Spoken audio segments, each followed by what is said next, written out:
Hey folks, welcome to the Voxology Podcast, episode number 467, Outrage Against the Machine.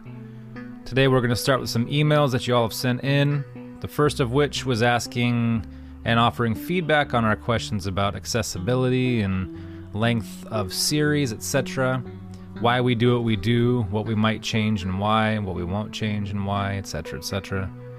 Then we get into an email about progressive revelation and how we should look back and judge people from our faith in far back history, whether or not that's dehumanizing in the way that we do it. Then a question about social media per the conversation we had maybe last episode or 2 episodes ago, and whether or not social media can be redeemed or if it is just flat out dehumanizing and malforming. And then an email about a pastor who exposed their child's sin from the pulpit, whether or not that was okay, why do we have a culture that promotes the idea of doing such a thing, etc., etc., and then what we think about it. And then at the 27-minute, 45-second mark, we will get into the main content of the day, which is about the Olympics, the Last Supper, boxing, gender, all the outrage from the last week, the outrage about the outrage, the outrage about the outrage about the outrage. And we've got some thoughts. Here we go.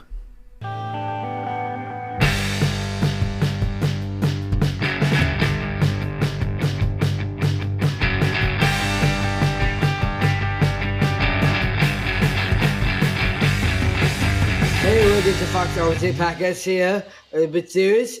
YouTube, what's up, guys? Me and Tim Stafford and Mike. Nice. Special guest is me. Special guest. Hello, hair boring. The yellow hair is still boring. Still after boring. All this time. And I got happy face t-shirt. Oh, he's got his happy face T-shirt on. He stepped away from the mic. That's a band he loves, and it's their kind of uniform. So Yeah. he's got a special made T-shirt. Yep.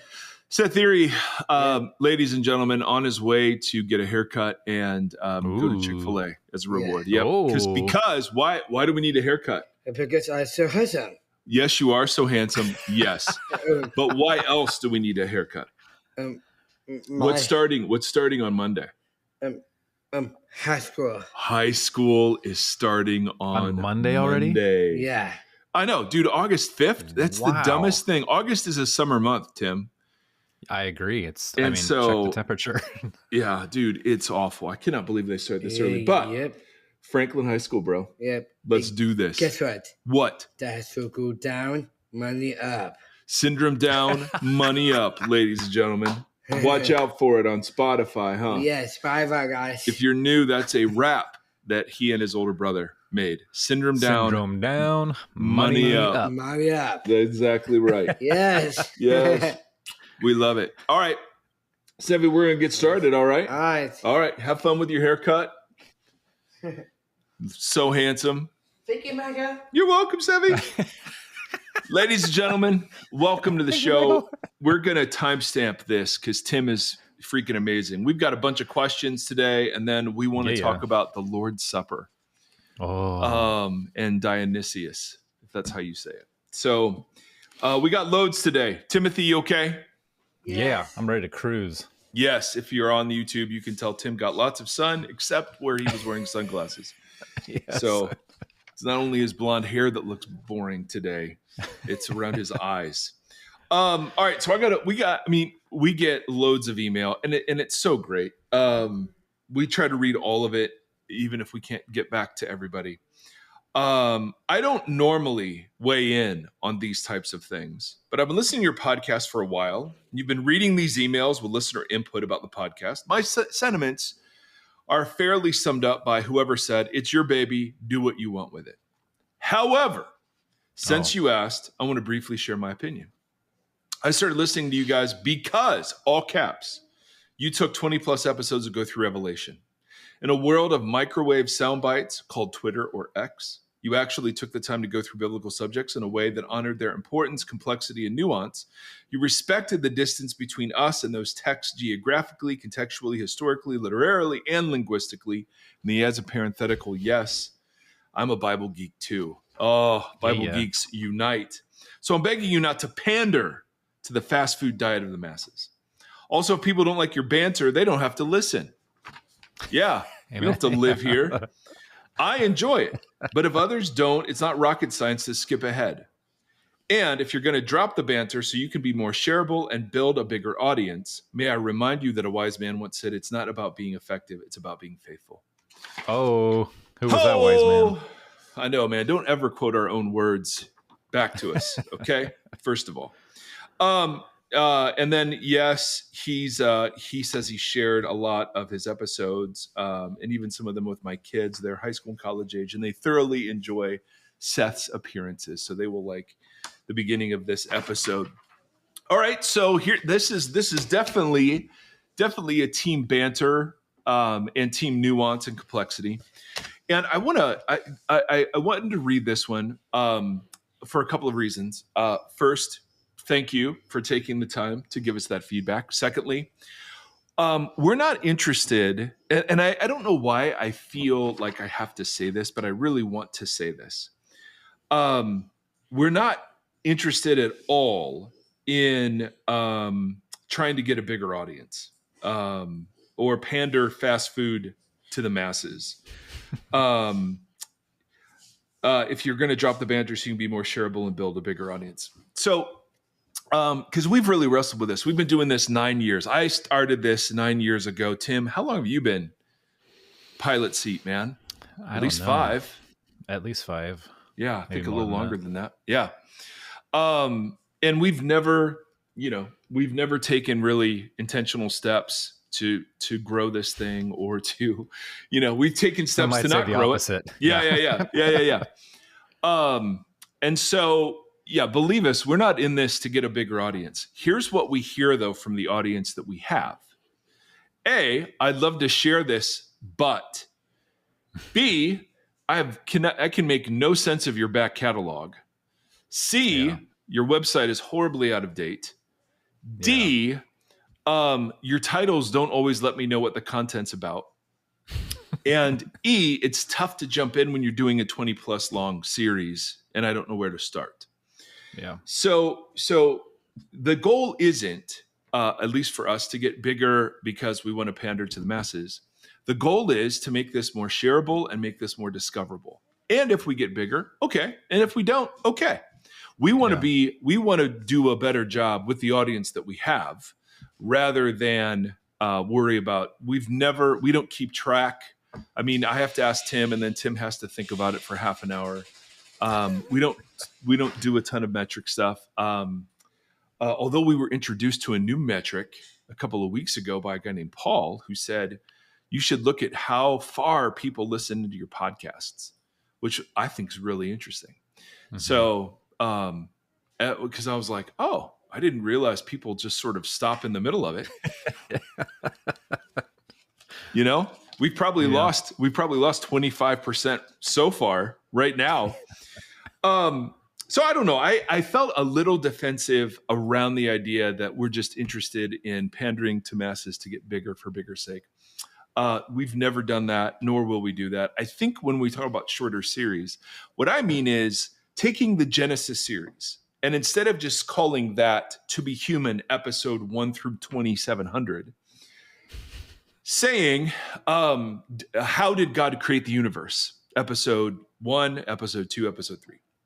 Is the 6-day creation story literal? Episode 1, 2, 3. Cover the same material, but make it more accessible to people who are like, hey, I don't need 20 episodes on Revelation, but if we did a little mini series on the rapture, you'd cover the same ground, right? But you'd make it more accessible and shareable for folks who are already listening. I think that's what we're talking about. We're not talking about not respecting nuance or complexity. That Tim and I, we couldn't do this if we weren't allowed to respect complexity, nuance, and take time through stuff. So I totally am with you. Thank you so much for your feedback. I want to make sure though that people are hearing that the goal is not world domination. We still want it to be hard for people to access it. Yeah. It shouldn't be arduous to try to figure out where you want to find content. Yeah. Yep, exactly. Or to skip through it or whatever. So we've got lots of work to do to shape up the back catalog. And as my wife closes the door very slowly and loudly, check out this bio, okay? And she sent me her picture.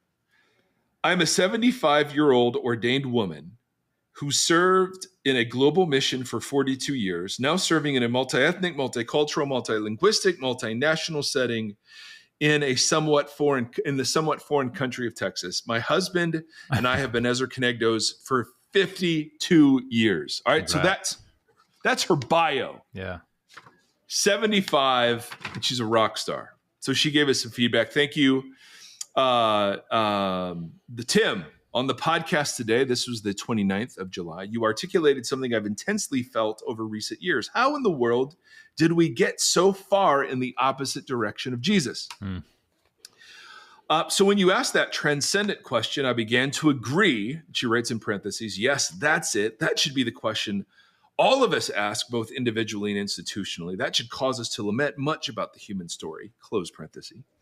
But God literally stopped me mid-sentence and said, but what is it that you always are teaching about the Old Testament? It was an aha moment for me. Here's what God reminded me, that throughout Scripture and human history, there's been a progressive revelation. Maybe there's a less triggering word than progressive revelation, but a progressive revelation of who God is, what God wills, what the kingdom should look like. So if that's true, then our question and lament over human failure to live kingdomly perhaps need to be seen from a different perspective.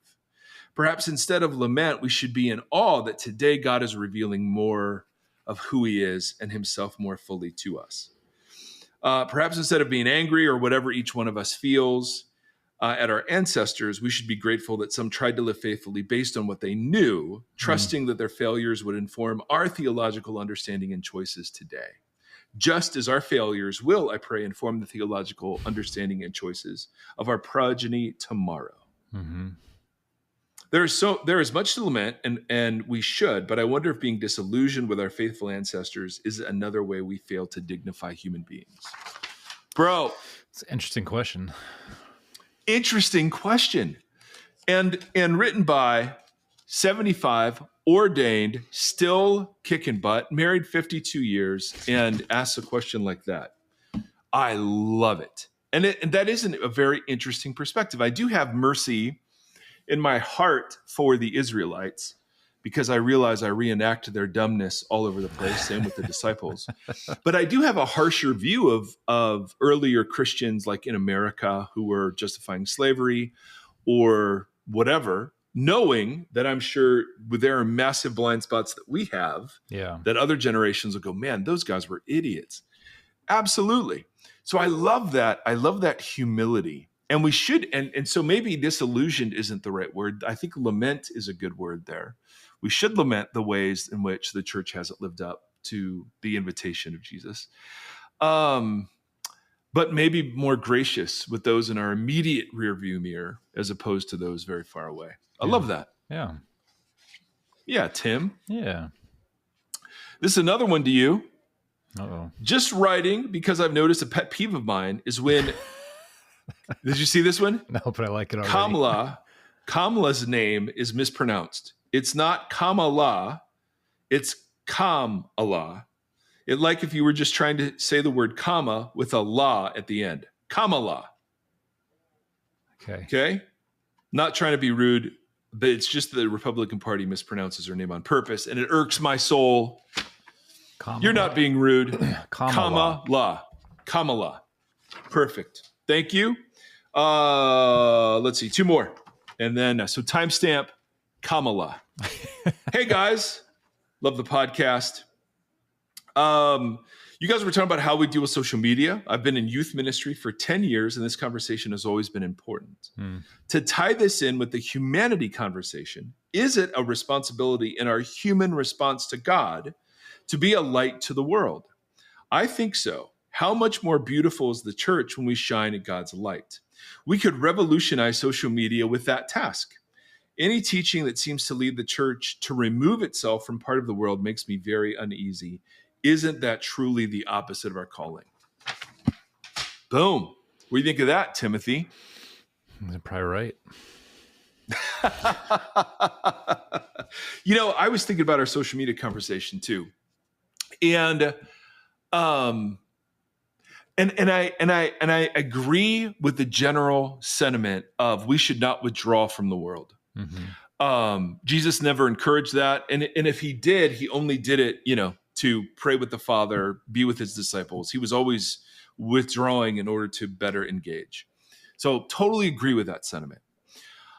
I also agree with the idea that we are to be light and salt and whatever that might look like. As when we did our Sermon on the Mount series, that isn't always just being nice. Right. That's a very specific Israel call now applied to Jesus' disciples. So there's a lot going on there. The issue I have is this: are there ways in which we participate in culture that malform us as Jesus followers? Yeah. So you could easily say, hey, I listen to loads of Fox News, MSNBC, whatever, political chatter, because I want to be informed. That's my job as a Christ follower.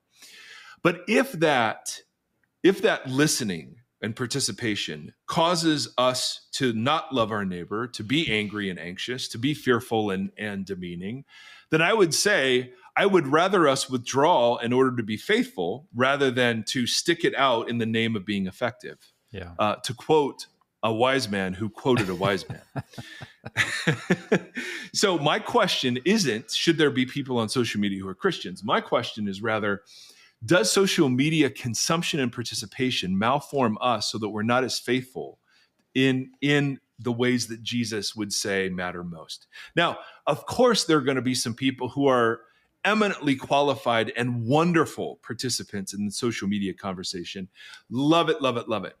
I don't ever come away from engaging in social media feeling better, more hopeful, and more loving towards the world. And I'm thinking, yep, I think you're right. I think there are people who should engage with it. I don't know that I am one of them.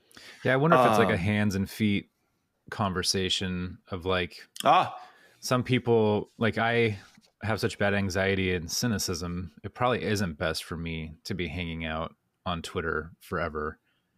That doesn't mean that's the case for everybody. I just wonder if we just try to black and white compartmentalize so many things and just say this is the best route for this. But I was thinking about that in light of like working in the prison. That's not going to be the best fit for everybody, but for some people it's going to be okay. If you're I don't know, if you struggle with alcohol abuse and you wanted to go do missions work in a bar or something, that might not be your best. So I don't know. I just think that there's some discernment and wisdom that can go into all these conversations. They're just like, hey, everybody don't do this or everybody do this. Yeah. I think the problem with social media is like the problem with Amazon. It's easy. It feeds you everything you want immediately. And it does it in a way obviously with algorithms that you're getting fed the outrage that you want. That's why I get so many political and Christian nationalist things coming through my Twitter, because I pause on them and click on them. But if I want to really affect that stuff, we have to be more, it takes more work, I guess what I'm saying. Everything is built to make life easier for us. And it turns out that to do things well, you have to work hard at them.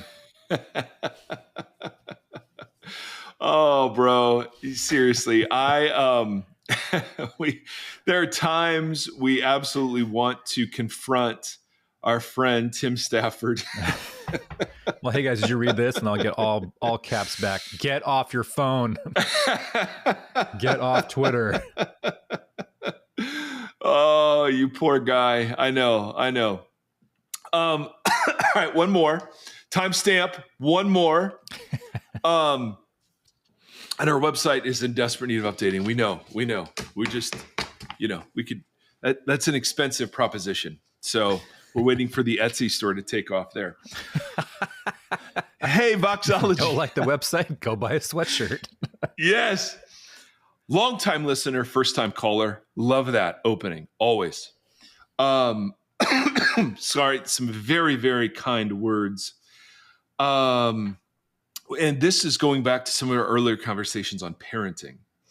I love the quote about trying to catch our kids and doing something rather than catching them doing something bad or wrong.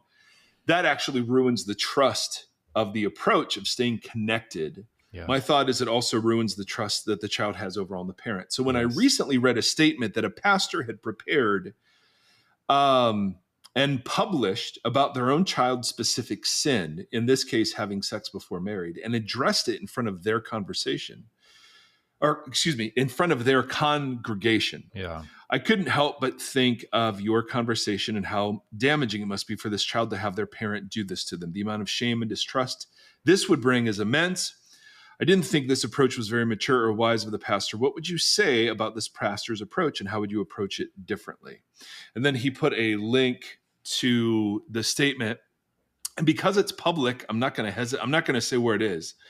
But and obviously we have better things to do than critique how other people do things, because Lord knows we need critiquing. That'd be a daily podcast. Right? Yeah, Idiocy by Mike and Tim. But this is it was just an interesting. It brings up interesting questions about what should be private in a pastor's life. I announced that my young on a certain Sunday, I announced that my young unmarried daughter is pregnant. I love my girl more than I can communicate, and I would have preferred to keep this information private. However, the nature of my ministry means that the consequences of her private sin will be more public than it would be for most young women in her situation. I'm sharing this information with the approval of her and the rest of our family. We know that in short order, the nature of her sin will be obvious, but the nature of her repentance will not be unless you hear it from me. And then, this young lady had an encounter, confessed. Our family's walking through this. I'm doing three things over the course of this time. I'm listening. Upon learning of this news, the first thing my wife and I did was we reach out to people we love and trust in our family. We've shared our hurt and confusion and made clear that my commitment in these days is to listen to others, I think is the idea, and follow advice. He talked to the pastors, leaders in our church, blah, blah, blah, blah, blah. Secondly, he's been loving. I'm focusing on my precious daughter whose sin has led her into an overwhelming world she never anticipated. I'm focusing on loving my wife and two sons who've been disoriented by this news. I'm also working to love the man I now know as the father of my grandchild. He has been guilty of significant sin, but as I've shared with him, his sin may be different than mine, but they're not worse. He has asked the Lord for forgiveness and received it. He's asked for our forgiveness and received it. But this young man has not run away, but he has responded with courage and grace. He and my daughter are working independently in their relationships with God. We're discerning the best path forward for their relationship. And then the last one is trusting. At the age of 44, I'm a grandfather, something I did not ask for or would have sought. I know God is going to bring good out of this situation. And he says some nice things about his daughter in conclusion. So, man, I feel crushed because I don't know about you, Tim. My kids are perfect. And so, It's just a foreign topic to you. Yeah, I just can't imagine my kids blowing it like this. But I also want to be really tender with how people kind of understand these sorts of things.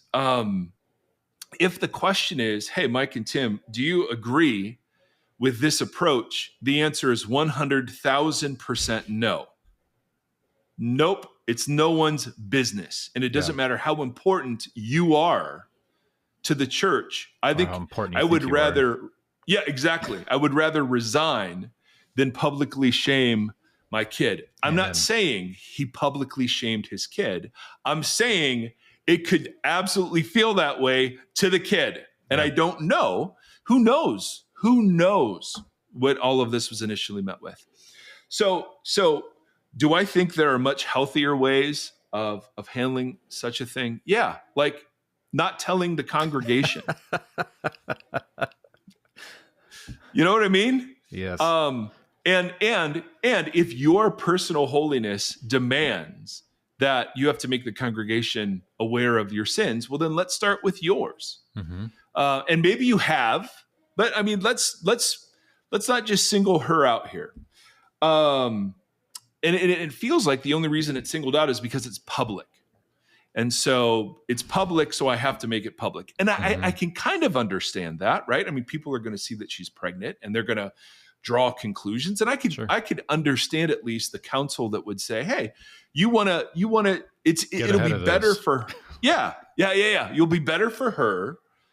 And so I'm open to that counsel being wise counsel. I just think for the sake of your daughter's more important than your damn ministry. Mm-hmm. And so I think I would have made a different choice. That's a hot take. Yes. And our kids do not reflect on us. So, no. When they feel that, I mean, my kids are just notoriously sinful. They really are. They are ridiculous. Absolutely. They're pulling stuff off I never pulled. You know what I mean? And they, one of my kids, who I will not identify publicly, said to me, I'm going to be able to relate so much better with my kids than you did with us. I'm like, I don't think that's a great idea. Oh, man. Well, my initial reaction was like, what would you say to him? My emotional immediate reaction would be to say, get behind me, Satan. But then I'm going to take a breath. Listening to his response or his post or his whatever proclamation, whatever he wants to call it. What I see more now is that this is a cultural failure. Not necessarily just this guy. Yes. And so we could lambast him all day, but he won't No, I don't want to. Yeah. He's a dad who loves his girl. Yeah, but there's a failure that this is how they think they need to operate this. And Correct. He thinks he's doing like a martyr's God's work by sacrificing his daughter at the throne or whatever. And it's just... Well, he wouldn't say that he is. I know. There's no way. I know. But you're right. That's a cultural... He's been way. Fed this and built this way to react this way to this. And yeah. But I've also been in churches where I have seen a pastor do this exact same thing. And later it came out that he was involved in like a lengthy affair. And it was kind of one of those things where I was like, well, he felt the need to lambast his child's, quote unquote, sexual sin or whatever. But it was like, are you scapegoating? Yeah. Projecting perhaps. Are you azazeling? Nice. Look at you go with the Levitical reference. Wow. It's a Heiser. Wow. Yeah, Tim just finished Michael Heiser's book on supernatural beings. So Tim is woo. All right. So bookmark that. We're 26 minutes in. Bookmark it. We're getting to the topic of the day because Tim, I don't know if you know this. There has been lots to be outraged about in the world this week. I know, shocking. And I'm specifically talking about the Olympic ceremony. Oh, I thought you were talking about Deadpool and Wolverine. Because they're also really angry about that. Are they really? Yeah, because he refers himself as the Marvel Jesus, which is in the trailer, not a spoiler. But like he's going to save the Marvel universe. And Christians are like, this is demonic. I walked out in the first 5 minutes. Okay. I just watched their Hot Ones episode and it was not demonic. They were dying. They were dying. You've never seen two Caucasian men who play tough guys melt sweat out of their eyeballs before the onslaught of hot wings. Oh man. Okay, so we're recording this on a Friday, and when did the Olympics happen? This week. When did they start? I don't know. So for those of you that are on social media, you're probably done with this. So we don't want to talk about exactly like who's at fault or what was intended. We want to talk about how Christians respond to this stuff, and how might we respond differently. So to paint the picture, we're going through. I didn't watch the opening ceremonies. I was in Florida and I did not care.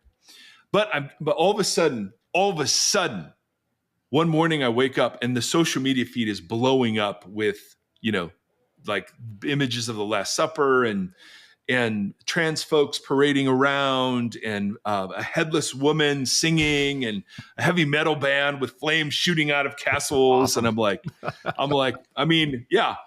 And all of a sudden I'm seeing this, a lot of stuff flooding the timeline, calling out this depiction of the Lord's Supper. And I spent way too much time yesterday trying to figure out, was this intentional or not? And I have no idea. The one of the people who was a part of it said, this is the gay New Testament, and then deleted that post. The originator said, yeah, he was inspired, but it's Da Vinci. He's French and he's gay. Mm-hmm. And so there, the headless woman was Marie Antoinette. And then other people are saying, no, it's the feast of Dionysius, because Dionysius was obviously the dude in blue. And so I have no idea, nor do I care if it was intentional or not. Yeah. It's certainly, I can understand why people said it was, and I can understand why people said it wasn't. I don't, and it doesn't matter for the point we want to make today. But I want to note very briefly the responses. First response, outrage. And these are just from my timeline. The 2024 Paris Olympics has gone full woke dystopian. Barf. Well, I'm so sick of them using that word, though. What? Woke? Yeah. Yeah, I'm not sure what that one means, but no worries. The opening ceremony, this is a different tweet, was filled with transgendered mockery of the Last Supper, the golden calf idol, I missed that, and even the pale horse from the book of Revelation. Right. The Olympics, different tweet, made it clear that Christian viewers aren't welcome. And then this was from the Speaker of the House, I think, who wrote, last night's mockery of the Lord's Supper was shocking and insulting to Christian people around the world who watched the opening ceremony of the Olympic Games. And to be fair, if I don't know that the Olympic opening ceremony is the time to make such statements, but okay, let's say that that's true. But then he continues, the war on our faith and traditional values knows no bounds today. But we know that truth and virtue will always prevail. And then he quotes John 1, the light shines in the darkness, but the darkness has not overcome it. Talking about Jesus. Different tweet, drag queens mock Christianity during opening ceremony of the Olympics in Paris as they attempt to recreate Da Vinci's painting of the Last Supper. Different tweet, not only are Christians the only people that is socially acceptable to mock, it's actually celebrated and put front and center when it happens. Remember the words of Jesus, if the world hates you, know that it has hated me before it's hated you. There will be a day when that mocking turns into fear of the one true God. Hopefully it happens before it's too late. And I don't know what too late would look like. And then we had this quote was just all over from Galatians. Do not be deceived. God is not mocked. For whatever one sows, that one will also reap. For the one who sows to his own flesh will reap from his flesh corruption, but the one who sows to the Spirit will reap from the Spirit eternal life. Now, that was movement number one, was outrage. Then movement number two, which Tim Stafford probably was a part, at least initially, was outrage at the outrage. What? No, I was just laughing. Okay, so you weren't even, there was no outrage. So then we had people outraged that Christians were outraged. So this is other Christians being outraged, Inception. Christians outraged. Oh, just it gets worse. So wait, so you're worried now? You're at people being outraged at Christians being outraged at the outrage. No, the Last Supper thing. People were outraged. Yes, Christians were outraged. Then other Christians were outraged at them for being outraged. Oh, gotcha. So lots of this on my hey, evangelicals, you're narcissistic. Not everything's about you. Hey, you have a persecution complex. How can you think you're being persecuted when, you follow Trump and whatever? So just a couple examples of this. Last I checked, Leonardo's painting of the Last Supper is not found in the Bible. A satire or homage to the painting is a statement about art and culture, not about God, you idiots. He didn't say you idiots. But there are also Battlestar Galactica has a Last Supper representation. So does The Simpsons. So does Sopranos. Another tweet. What if last night's opening ceremony had nothing to do with the Last Supper, but was instead the opening of the Greek Games, paying homage to a Greek god? If you're a Christian, save your persecution complex for actual persecution. All right. So you have the Olympic opening ceremony. You have Christians outraged. All right. Then you have other Christians who are outraged at Christians being outraged. Are you with me? Yes. Now, this is where it gets funky. Then you have Christians being outraged that Christians are outraged at Christians being outraged. Okay. And this is Okay? not the first demographic now turning on the second demographic. This is a third demographic. This is a third demographic sticking up for the first demographic. Gotcha. All right. So, and I'm just going to read one, and I transcribed it because it was a video, Gotcha. and it really represents some very bad thinking. Okay. So this is what this gentleman says. He's a pastor. Righteous anger is a biblical principle. Now that's an interest. Okay, I won't critique it yet. But is anger a principle? I don't know. When your great God is being mocked, you should be offended. It should stir something inside of you. I want to comment as we go. Should I comment as we go? Or should I read the whole thing? What do you think? Well, it's hard because it's hard to differentiate if someone's listening in between your words and his words. Fair. Okay, here's the words. Here's all of his words transcribed. Righteous anger is a biblical principle. When your great God is being mocked, you should be offended. It should stir something inside of you. I'm not talking about anger that drives you to hurt somebody. I'm not talking about anger that justifies you being a jerk for Jesus. I'm not even talking about anger out of selfish reasons when you're personally offended. I'm talking about when your great God is being mocked. This is literally what he's talking about. Sorry. We should be offended. You're not helping, Tim. I know. I'm sorry. You see righteous anger practiced all throughout the entire Bible. The Old Testament prophets, David, when Goliath was mocking God, Jesus in the temple overturning tables because his father was being mocked. The disciples, the Apostle Paul, all were offended each time their great God was being mocked and their faith was being mocked. But could you imagine, quote, modern American Christians going back at those guys in the Bible saying, we're going to mock you for being so offended? Just love and stop judging? Why are you making up reasons to be offended? Righteous anger is a biblical principle, meaning when our great God who bled for us is being mocked, we should be offended. The question is not, why are you offended? The question should be, why are you not offended?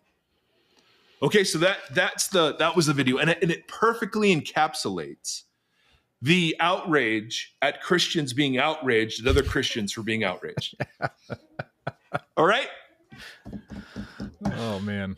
We are a light to the world, baby, on social media. There is no doubt. No. All right, so I want to go through this. And again, man, I'm the biggest just jerk for Jesus in the history of the planet. These people, I don't know them, and I'm sure they're wonderful. It's just the ideas sometimes that are represented. Yeah. That's all we're trying to go after. It's Everybody just the knows ideas. very well that I am the biggest outrager in the room. I mean, in this room, yes. In most rooms, yes. Tim is so nice.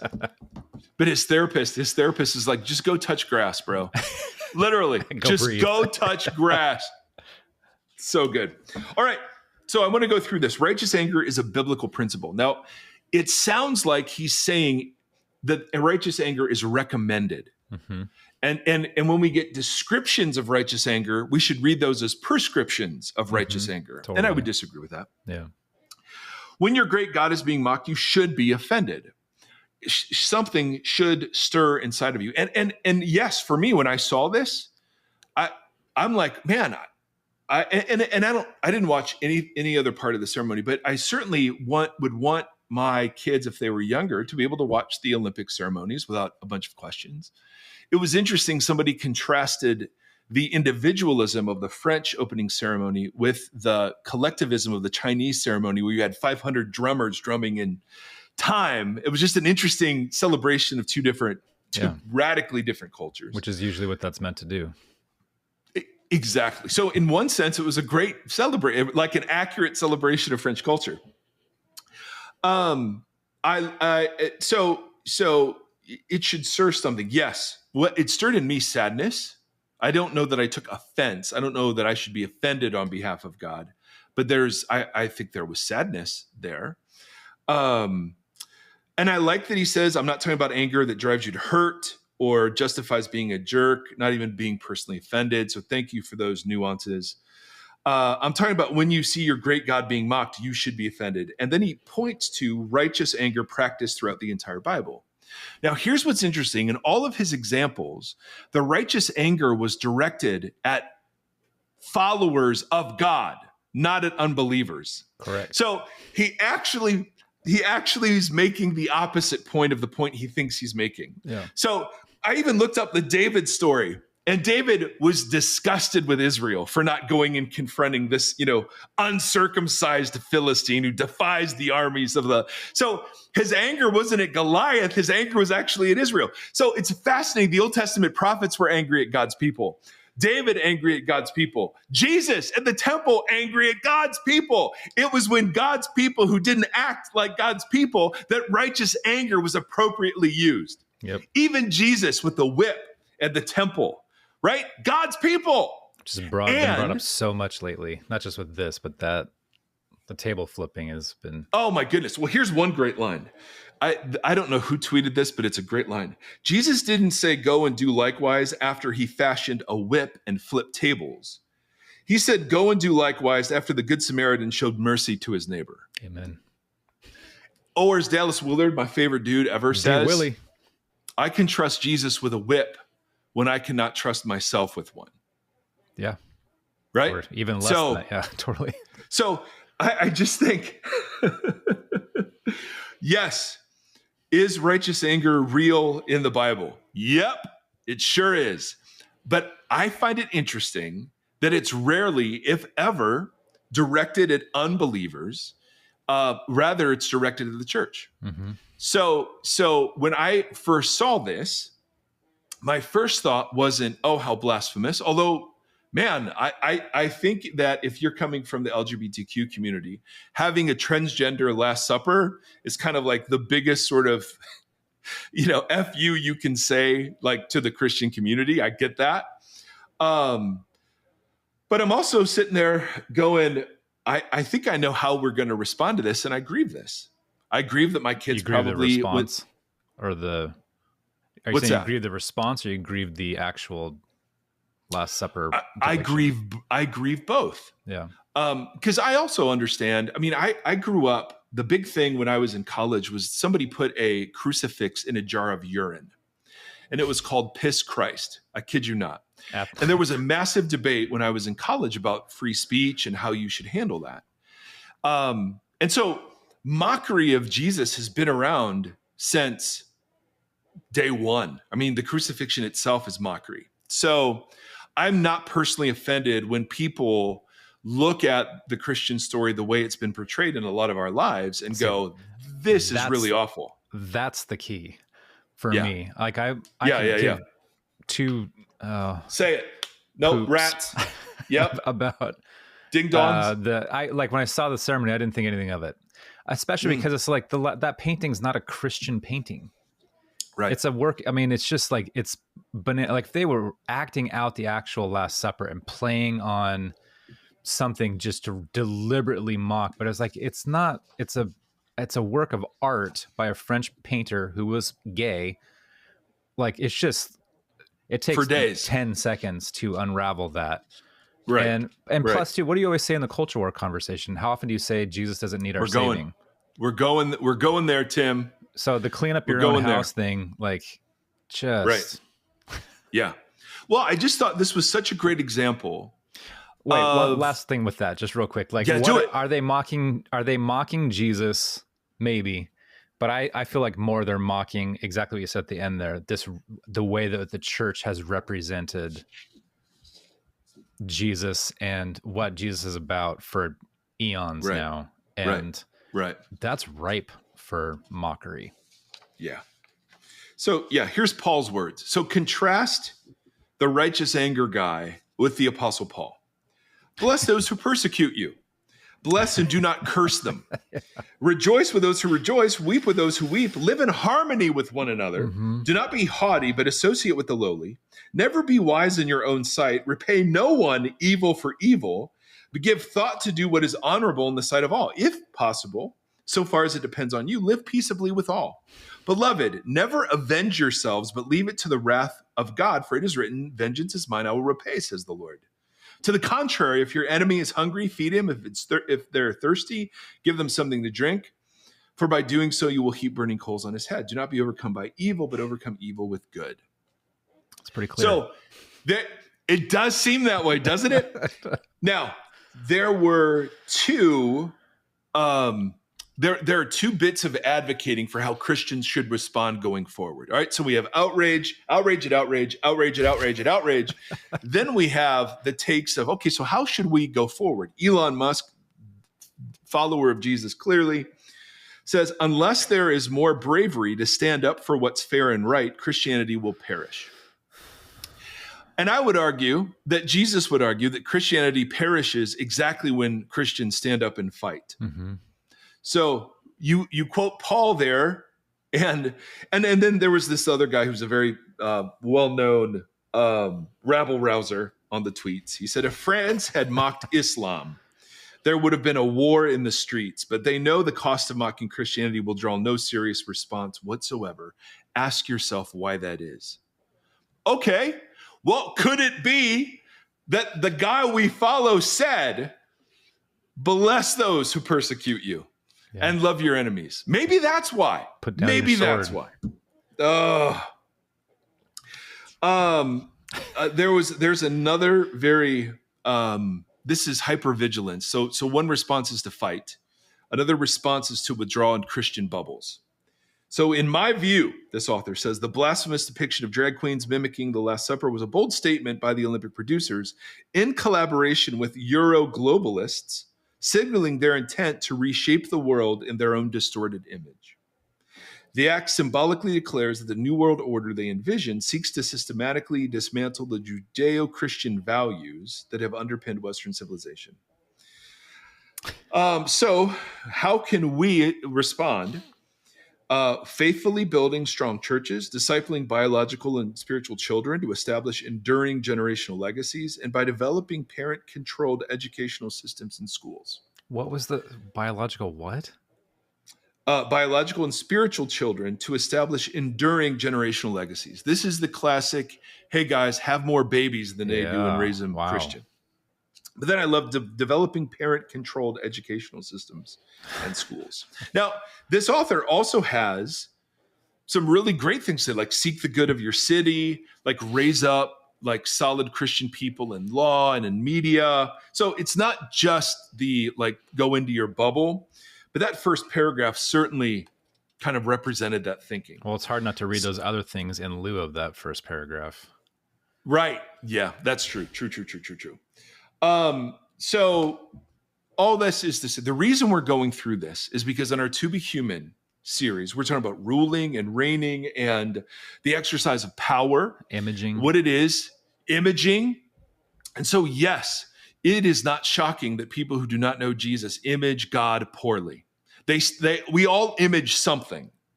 And so there is the serpent's lie that's still out there that is, God's holding out. He's not good. He's actually not for your flourishing. So, go do what you want.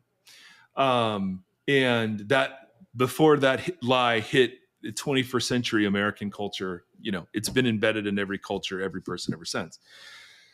But the issue for me that's interesting, and the reason I wanted to talk about it, and when you and I were talking about it yesterday, saying, yeah, I think we should talk about this, is it brings us back to the Sermon on the Mount and what it means to be fully human.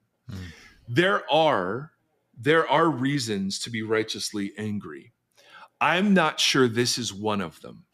So a couple of thoughts, and Tim, please chime in, respond, be curious. I'll be curious, whatever. A couple of thoughts as I was reading all of this. First, there isn't a single person there that Jesus wouldn't have invited to his table.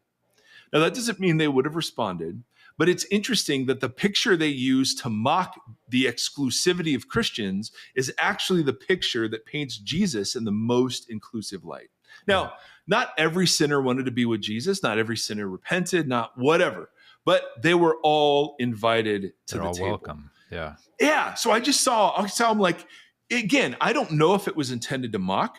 If it were intended to mock, it's interesting that what's being mocked is a table full of sinners with Jesus, right? Thomas, the doubter, Peter, the denier, Judas, the betrayer, James and John, who've argued about who's the greatest, right? Mm-hmm. And then in the depiction in the Olympic ceremony, it was all of these people that Christians would deem as, horribly sinful. And so on the one hand, it's like you can't mock something that has already debased itself in the eyes of culture. In other words, when Jesus hangs on a cross and is enthroned, you can't mock that because the cross itself was mockery. Do you know what I mean? Like when God willingly takes on the shame and scorn, when Paul says, the cross is nonsense and foolishness and offense, that's what he's talking about. And he asks for their forgiveness.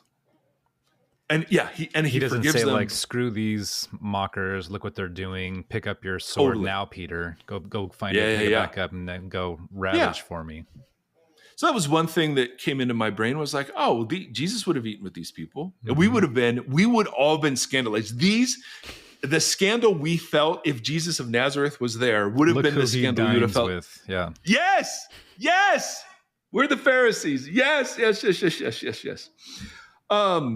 Secondly, when Christians pile on unbelieving folks who've not committed to Christ, I get cranked up there. And that's where I would look at the Old Testament prophets and Jesus and Peter saying the judgment begins with the house of God, and Paul even saying, who am I to judge those outside the church?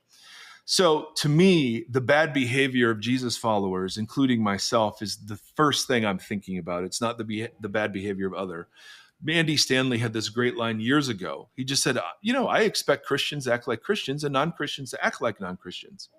So to pile on in the name of Jesus in unvery Jesus-like ways, I think that's the greater blasphemy. It's like the Lord's name in vain conversation. Absolutely. Like if you've got folks who are just fine with depictions of Trump on a cross, or selling a Bible with his autograph in it, who are offended then at this, I mean, the outrage, and to some degree, all of our outrage is selective. Absolutely. So mine is too. But there is a bit of hypocrisy when we're outraged at blasphemy outside of our tribe, but we're totally fine with blasphemy inside of it. Yeah, everybody just go outside and stand in the grass. We need more grass. And I don't mean that in the California sense, Stafford. The other thing I was reminded of is that the first artistic depiction of the cross, I think, now this, I may be wrong, but I had read the first artistic depiction of the cross was a piece of graffiti found on a wall that, and I'm going to get it wrong, but it was painted. It's not painted in a church by believers, but it was an ancient graffiti mocking believers. So it was like Alexandros, and I don't think that's his name, but it was like Alexandros something is worshiping his God, and it was a picture of a man stretched out on a cross with a donkey's head. So that's the earliest, according to this source, the earliest artistic representation of the cross was that. So it's not like this is a new phenomenon, that people would mock the believings of Jesus followers. And so if we're gonna get offended every time somebody mocks our great God, I mean, I think that really takes us away from the role of the church in the world. And that's my last point. Jesus told us when we are insulted how to respond. He told us that very clearly. We have a whole series on that. And Dallas Willard, of course, great line. People count on our resistance and anger to support the continuation of the evil that is in them. 100%. If we respond as Jesus indicates, the force of their own action pulls them off their stance and forces them to question what kind of people they are. So this is the creative goodness thing of turning the other cheek and going the extra mile, right? So when people count on our resistance, it just further cements their ideas of what Christians are and what Christians do. So how should we respond? Well, I'm gonna read a quote from Paul. Another one. This is my favorite. So Paul has some time in Athens. And Paul's an angry dude too. Like he seems like he gets fired up. Yeah. So I wish those guys are like arguing for circumcision would just cut everything off. Yeah. But like, I mean that in light of like, as you hear these words of like how he's talking about how to treat enemies and whatever, like it's not like he was like perfect. Yeah. He was practicing, he was pushing through something I think he knew pretty well. Yes. Being angry and whatever. Like he was modeling something different. So he's in the city of Athens, and Athens at this point where Paul's visiting is past its cultural zenith. I mean, it's still one of the wonders culturally of the world, known for its philosophy, known for its debates. I mean, obviously Greek, what Rome did was co-opt so much of Greek thinking, values, architecture, drama, art, so on. But Athens itself was not the economic and cultural hub it had been. Paul finds himself there with nobody, and he's walking around the city. Some ancient writers say they estimate that there were 10,000 statues to idols in the city. More statues than there were residents, is what one ancient historian quipped. So Paul is immersed and drenched in idolatry and injustice and blasphemy. And he gets invited. Well, I'll just read you the text. While Paul was waiting for them in Athens, he was greatly distressed to see that the city was full of idols. So he did feel something, absolutely. And it's interesting, his distressedness, what does that cause him to do? So he reasoned in the synagogue with both Jews and God-fearing Greeks, as well as in the marketplace day by day with those who happened to be there. So he goes to the Jewish synagogue and the Roman marketplace. A group of Epicurean and Stoic philosophers began to debate with him. Some of them asked, "What is this babbler trying to say?" So babbler, insult, mockery. Others remarked, "He seems to be advocating foreign gods." They said this because Paul was preaching the good news about Jesus and the resurrection. They took him and brought him to a meeting of the Areopagus, where they said to him, "May we know what this new teaching is that you are presenting?" It was a place where you would go and present ideas to the established philosophers of the day. Now notice how he speaks. "People of Athens." See, I hear Jesus. "People of Paris." Mm-hmm. "I see that in every way you are very religious. I see that in every way you're seeking to find fulfillment as humans, as true humans," right? That's the tone I hear from Jesus. Paul said, "People of Athens, I see that in every way you are very religious. For as I walked around and looked carefully at your objects of worship, I even found an altar with this inscription, 'To an unknown God.' So you are ignorant of the very thing you worship. This is what I'm going to proclaim to you." I love that. He finds by their own admission, in case they missed one of the gods, boom. And he's like, okay, here we go. Now, what he does next is the gracious dismantling of both Stoic philosophy and Epicureanism. Mm-hmm. It's brilliant. We don't have time to look at all the details, but I want you to feel what the approach is. The God who made the world and everything in it is the Lord of heaven and earth. So he said the God singular, and the Lord is the Lord of heaven and earth. And so in one sentence, the God who is the Lord, who owns all of it, does not live in temples built by human hands. He's surrounded by temples. He is not served by human hands as if he needed anything. So all your temple worship, come on, guys. Rather, he gives everyone life and breath and everything else. From one man, he made all the nations that they should inhabit the whole earth, and he marked out their appointed times in history and the boundaries of their lands. He did this so they would seek him and perhaps reach out for him and find him, though he is not far from every one of us. And then he quotes, and we've talked about this ad nauseum, but he quotes their own poets and prophets. Right. Right? "For in him we move, we live and move and have our being." So you're saying Paul is well versed in their culture? Yes. Well, that is a line that was used in praise of Zeus. Yeah. And so, as some of your own poets have said, we are his offspring. Therefore, since we are God's offspring, we should not think that the divine being is like gold or silver or stone, an image made by human design and skill.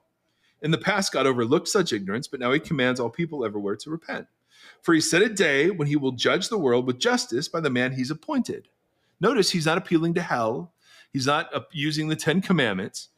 He has given proof of this to everyone by raising him from the dead. Now that's the sticking point. When they heard about the resurrection of the dead, some of them sneered. So some mocked. But others said, we want to hear you again on this subject. At that, Paul left the council. Some of the people became followers of Paul and believed. Among them was Dionysius, a member of the Areopagus. When I read that and realized that was his name, and I was like, oh, isn't that interesting? Isn't that interesting? Meaning, again, go ahead, outrage or outrage at outrage or outrage or outrage. I just saw no one quoting the bless those who persecute you. Mm-hmm. I saw no one practicing that. I shouldn't say I saw no one. I'm just saying that was not on my feed. I'm sure there were plenty of people who were thinking those things. Yeah. And it's so easy when we live in a culture war attention economy to just see everything as a threat. Yeah. And I'm not saying, hey, we shouldn't be offended by this. Okay, it was. It was something that, I can understand how people got too offended. As art often is. Often is, especially your songs. So I get why people were upset about it. I just am interested. And then yesterday there was a boxer who is competing as a woman who just beat the living daylights out of another female boxer, and the other female boxer just after 45 seconds said, I'm just done. I've never been hit so hard in my life. And then of course it blows up with, why are trans people in the Olympics? Why should men be allowed to, compete in women's events? It comes out later. She's actually got women's reproductive parts, but her chromosomes maybe. No one's proven this, but the rumor is she's got an XY chromosomes, and she has elevated levels of testosterone. One sort of genetic testing ruled her out. Another set of testing allowed her to participate. And again, the debate isn't, is she a man or woman? Let's have that discussion. The debate is, how should those people be treated, and how should we conduct ourselves in having very important conversations about what does it mean to be male or female, and how do the genders relate? This one makes me far angrier than the silly painting conversation. What makes you angry? Okay, what makes you angry? Because this kind of this is such a good example of what we were talking about with the pastor at the beginning, and that culture raising and just this what social media or Amazon, this immediacy of outrage, this immediacy of fear, this immediacy of whatever, and how we just it happens in the moment, and we're all riled up and angry, but it's what that outrage does.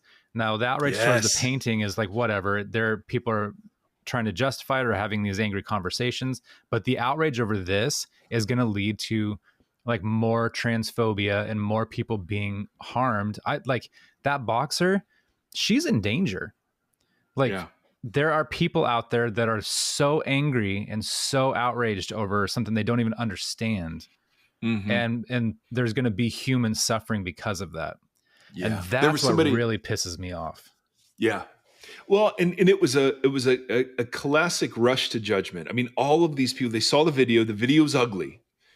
And she has some masculine looking features. Yeah. And so you're looking at this. I mean, the shock value of it is there. Yes. But more and more comes out about her that she's lost a bunch of fights to women that exactly. Or people were bringing up Michael Phelps and his genetic, how genetically different he is than the average swimmer, with double jointed and these lower, all this stuff, lung capacity. But yeah, it's not, that's not a thing that people want to, they're just they're in awe of him and what he was doing. Right. Whereas she, it's just this, I don't know. I have so many opinions and thoughts on this, but it's just be but careful with what you do, people, or how you react or how you respond to things, regardless of your opinions. yeah, again, let's have the wonderful conversation of how to protect women, and how to honor people who are transitioning or have transitioned. Let's do all of that together. But and I'm not, man, I hate talking about this because I don't ever want to come across as somebody who's just perfectly blessing those who persecute, or never returning evil for evil. There was somebody that cut me off the other day that I wanted to do. I wanted evil. I didn't do evil, but I wanted. My heart said do evil. I said, I'm not going to do evil. That's a tough spot to practice all this. It is. Yeah. When you feel like someone put your life in danger because they're dumb, and you just want to let them know that they were dumb. Yeah. But I did not. Point is, Tim and I are two guys who are just probably less holy than the vast majority of our audience. I accept that. And we're trying to figure out how in the HELL do we follow Jesus in the midst of all of this chaos. And for me, this embodies the whole social media conversation. If Christians were being light in social media, I'd say, okay, sure. I think we're discipled anti-Jesus by social media, quite honestly. And you can say, like the emailer said, hey, we shouldn't let any part of culture like sit kind of unredeemed. I don't know when it malforms us so badly. I just don't know. Well, remember we were talking about evangelism with Gombis, like I don't know, 2 or 3 years ago, and he made the comment of like you should be weary of evangelizing anybody because you're kind of signing up to walk with them for life. Yeah. And that is always kind of stuck in my craw when I think about I'd rather you burn in hell than me have to walk with you for your life. Yes. But this conversation feels somewhat similar to that, where it's like you just feel like you can just make some outrageous claim on social media and you're going to redeem the world. But more likely what's going to happen is that since you're not doing something relationally with the people that you're yelling and barking at, you are causing harm. Like it's gonna have the opposite effect. Let's go, Blondie. Come on, call me. So much anger and hate, and it always leads to suffering. Say it, Yoda. Oh, so good, Timothy. So first of all, y'all, I'm a Nashvilleian, so I can use that authentically. Y'all, thank you for the emails, the feedback, the pushback. We love it, and we enjoy learning with all of you. Secondly, please receive our gratuitous sinfulness in the way it's received. We're not sitting here as experts on any of this. We're just trying to help ourselves and each other. We have all of these conversations by ourselves. That's the thing. Yes. We have all of these are ongoing conversations we have all the time, and then we get plugged into this. And we certainly have better things to do than criticize other Christians who are criticizing non-Christians. But we're just trying to imagine what the Sermon on the Mount would demand of us if we were to take it seriously in these sorts of issues. Yeah. We have an Etsy store, and the reason you need to visit the Etsy store is because we need a new website. And let's just make a pipeline straight from there. We need somebody to buy 10,000 beanies. There you go. And maybe that'll help. No, not at all. Etsy store is just a fun way because some people have asked for it. So anyway, Tim, do you feel like after this episode, our audience has gotten bigger or smaller, and why? I have no idea. Okay. Do you think how many people out of 10, how many people have made it this far? Well, statistically, 7.5. All right. Shout out to the half person. That's the half listening while they're on the elliptical. Perfect. On that note, ladies and gentlemen, we've had an assassination attempt, a presidential candidate drop out, the Olympics. I would love just some calm days to get back into Genesis. We could finish this series before 2025 happens. Yeah. Good luck with that. I know, just right? ramping up. So everything we just talked about was just from this week, or really the last couple of days. I know.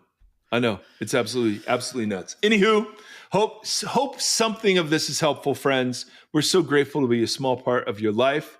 Until next time, say it, Tim. Go love your neighbor and your enemy. Whoa.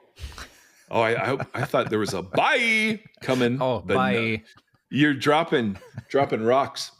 And hey, next topic is, when did Snoop Dogg become a national icon? I don't know, but our I'm here for mascot. Oh my goodness! I'm like, He's just this guy bringing used joy. to rap about horrible things. Well, we believe in the redemption of people.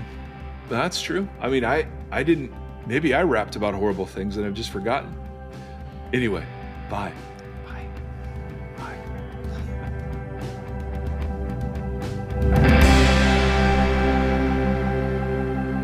Thank you for listening to this conversation. The Voxology Podcast is a 501c3 nonprofit organization that is made possible by listeners just like you. If you'd like to partner with us, you can do so at patreon.com/Voxology Podcast or on Tithely, tithe.ly, search Voxology Podcast. You can interact with the hosts on Facebook /Voxology Podcast, or on Instagram at Voxology Podcast, and on Twitter or X, whatever it is, at Mike Erie. Thank you for walking this long road with us.